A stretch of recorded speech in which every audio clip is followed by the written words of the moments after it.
अंगुष्ठ नख में, मतलब थंबनेल में। प्रश्न आया कि पूजा पाठ अनुष्ठान सब कर लिए लेकिन कोई चमत्कार हुआ नहीं जीवन में। बात तो सही है, अब इसका जवाब भी दे रहा था, तो मैंने कहा कि वीडियो बनाकर इसका जवाब देता हूँ। तो जिनका ये प्रश्न था उनको ये वीडियो भेज दूंगा। और एक बहुत ही बुद्धिमान आचार्य थे, वो अपनी गुरु की सेवा, गुरु से विद्या ग्रहण सब करते थे। तो वो आचार्य आशा करते थे कि गुरु उनको ऐसी सिद्धियां दे देंगे कि जीवन में चमत्कार होंगे गुरु के बताए हुए रास्ते से, लेकिन ऐसा कुछ नहीं हुआ। तो वो गुरु से रूठ गए अपने और चले गए और एक अग्निकुंड बनाया लकड़ियों से और उसमें अपना अमंडल, कमंडल, पुस्तक, झोला, माला, चंदन, टीका सब फेंक दिया। सब जल के भस्म हो गया। फिर उनके हाथ में एक शिवलिंग बचा, उसको फेंकने चले तो एकदम से एक स्त्री उत्पन्न हुई, एक नारी आई वहां पर दिव्य स्वरूप लेकर। उसने कहा, अरे आचार्य जी आप ये क्या कर रहे हो? आपने पुस्तक, कमंडल, माला, झोला सब फेंक दिया अग्निकुंड में, अब ये शिवलिंग भी फेंकने जा रहे हो? जरा अग्निकुंड की तरफ देखिए। तो आचार्य जी ने अग्निकुंड की तरफ देखा। जैसे ही देखा तो देखा कि आकाश से बड़े बड़े 11 पत्थर अग्निकुंड में गिरे, पत्थर और राख बन गए, भस्म बन गए।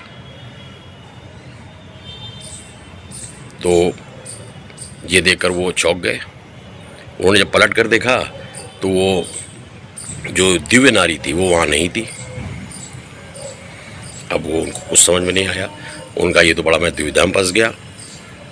तो फिर वो उदास हो गए कि भाई ये क्या हुआ, ये नारी कहाँ से आई दिव्यता को लेकर, और ये क्या हुआ कि आसमान से 11 पत्थर गिरे अग्निकुंड में और वो राख बन गया, जबकि पत्थर आग में पड़ गए तो राख नहीं बनता, ये हुआ क्या? फिर वो अपने गुरु के पास पहुँचे क्योंकि दुविधा में थे, किससे पूछते ये क्या हुआ, क्योंकि उनको तो लगता था कि कोई चमत्कार जीवन में हो ही नहीं रहा, ये अचानक क्या हुआ। तो उनके गुरु ने उनको बताया कि जिसने तुमको दर्शन दिए वो माँ भगवती थी, वो जो नारी आई थी वो माँ भगवती थी,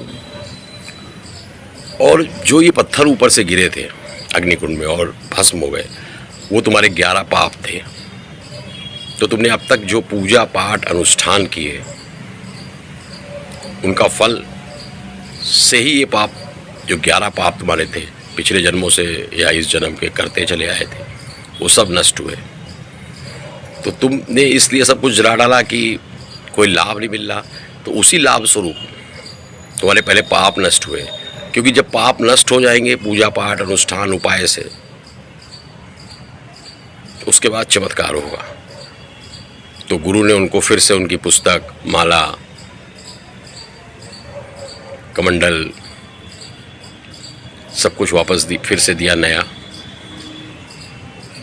सिद्ध करके, और फिर से वो भक्ति भावना में लग गए कि हाँ, उनको बात समझ में आ गई कि अब तक जो पूजा पाठ अनुष्ठान किया वो सब निष्फल नहीं गया, कि कोई लाभ नहीं मिला, उससे पुराने पाप कटे। जब पाप कट जाएंगे तब चमत्कार होगा। फिर कहते हैं कि वो शंकराचार्य संप्रदाय के बहुत ही प्रतिष्ठित वो जो आचार्य थे, वो विद्वान, फिर उन शंकराचार्य संप्रदाय से जो इतने विद्वान आचार्य बने वो, कि उन्होंने बहुत सारी पुस्तकें लिखी उपनिषद भाष्य से, कि पूजा पाठ से कोई लाभ नहीं मिल रहा, करते जा रहे हैं, कोई चमत्कार नहीं हुआ। तो चमत्कार में अभी देर है, क्योंकि अभी तो पाप कट रहे हैं। अभी शरण में गुरु के आप पहुँचे हो, जिस भी गुरु के, तो पहले तो वो आपके पाप काटता है, उसमें समय लगते हैं। जब पाप कट जाएंगे उसके बाद चमत्कार होगा। और दुर्घटना से देरी भली, कि पाप भी है और चमत्कार भी हो गया, वो अच्छा नहीं है। पाप कट जाने दो, समय को समय दो, पुण्य से भी पाप कट रहे हैं। जय श्री श्याम।